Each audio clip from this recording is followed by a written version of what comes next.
যে আপনাকে অবশ্যই এটা রাজনৈতিক দলগুলোর সঙ্গে ডায়ালগ করে সেগুলো কনসেনসাস নিয়ে আপনাকে করতে হবে। আমরা ডেডলাইন দিয়ে তাদেরকে ভারাক্রান্ত করতে চাই না, কিন্তু আমরা চাই যে অতি দ্রুত এটা দেশের জন্য, জনগণের জন্য ভালো।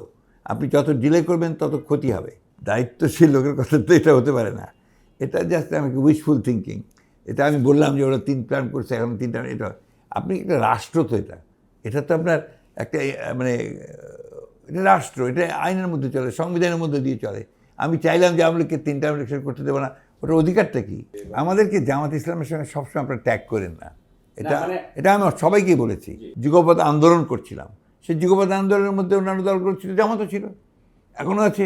কাজ যদি ভবিষ্যতে কাজ করতে হয়, আমরা যে সিদ্ধান্ত নিই তখন তারা নেবে। ইলেকশনে কি করব না করব সেটা আমরা তখন সিদ্ধান্ত নেব। আমরা স্টেবিলিটি চাইবো এবং আমরা এই সরকারকে ততক্ষণই সমর্থন দেব যতক্ষণ এই সরকার জনগণের সঙ্গে থাকবে, পক্ষে থাকবে। যে আপনাকে অবশ্যই এটা রাজনৈতিক দলগুলোর সঙ্গে ডায়ালগ করে সেগুলো কনসেনসাস নিয়ে আপনাকে করতে হবে। ওদের আমি আপনার ঠিক বুঝতে পারছি না, আমি ফ্র্যাঙ্কলি বলছি আর কি, ওনাদের অ্যাটিটিউডটা আমার কাছে পরিষ্কার না। এবং আমরা যতটুকু বুঝি আর কি, যে এখানে কয়েকটা মত কাজ করছে বোধহয় ইন্টারিম গভর্নমেন্টের মধ্যে। সেটা কেউ চায় যে এখনই সব কিছু সংস্কার আমরা করে দিয়ে দিব, আর কেউ চায় যে না, আমরা এক্সিস্টিং যে সংবিধান আছে তার মধ্যে রেখেই আমরা প্রয়োজনীয় সংস্কারগুলো করবো। কারণ এটার তো তারা মুখ খুলছেন না।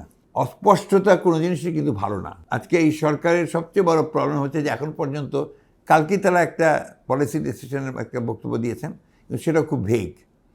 দে must come out with totally objective আপনার যে ব্যবস্থাগুলো যারা করতে চান সেই কথাগুলোকে স্পষ্ট করে জনগণের সামনে তুলে ধরতে হবে। জনগণের সামনে না ধরলেই গ্যাপ তৈরি হবে, মিসআন্ডারস্ট্যান্ডিংস হবে। এই কথাগুলো কিন্তু আমি বারবার বলছি। আমরা ডেডলাইন দিয়ে তাদেরকে ভারাক্রান্ত করতে চাই না, কিন্তু আমরা চাই যে অতি দ্রুত এটা দেশের জন্য, জনগণের জন্য ভালো। আপনি যত ডিলে করবেন তত ক্ষতি হবে। এটা তো আমরা নীতিগতভাবে আমরা একটা ডেমোক্রেটিক পলিটিক্যাল পার্টি। আমরা বরাবরই এখানে মাল্টি পার্টি সিস্টেম, কিন্তু আমাদের দলই প্রেসিডেন্ট জিয়া এটাকে ইন্ট্রোডিউস করেছেন আপনার ইসের পরে 1925-এ, তাদের একদলীয় বাকশালের পরে, তাই না? তো সেখানে আমরা তো সবসময় মাল্টি পার্টি সিস্টেম বিশ্বাস করি। তখনও আওয়ামী লীগ ইলেকশন করেছিল, আবার আওয়ামী লীগ যদি ইলেকশন করতে চায়, লিগালি যদি তার কোনো বাধা না থাকে, সে করবে, আবার সে কেন করবে না? দল তো সমস্যা না, সমস্যা তো মানুষগুলো যারা দল চালায়।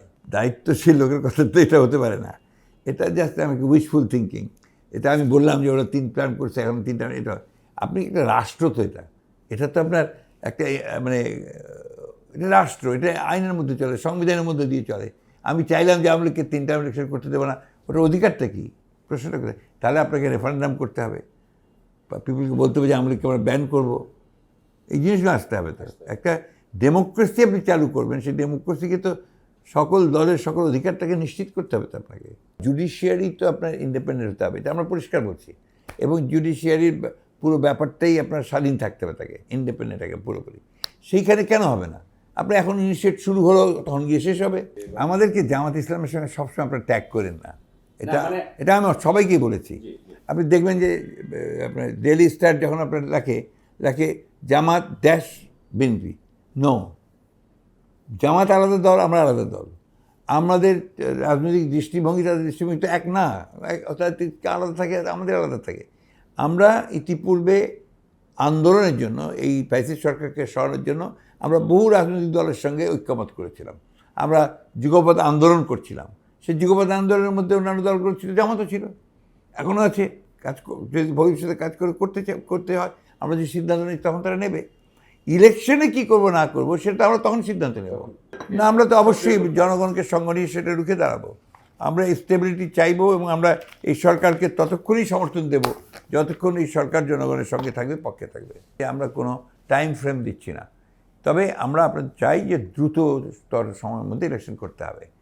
এটা যত দ্রুত পারা যায়, এটাই তাদের জন্য মঙ্গল, আমাদের জন্য মঙ্গল, জাতির জন্য।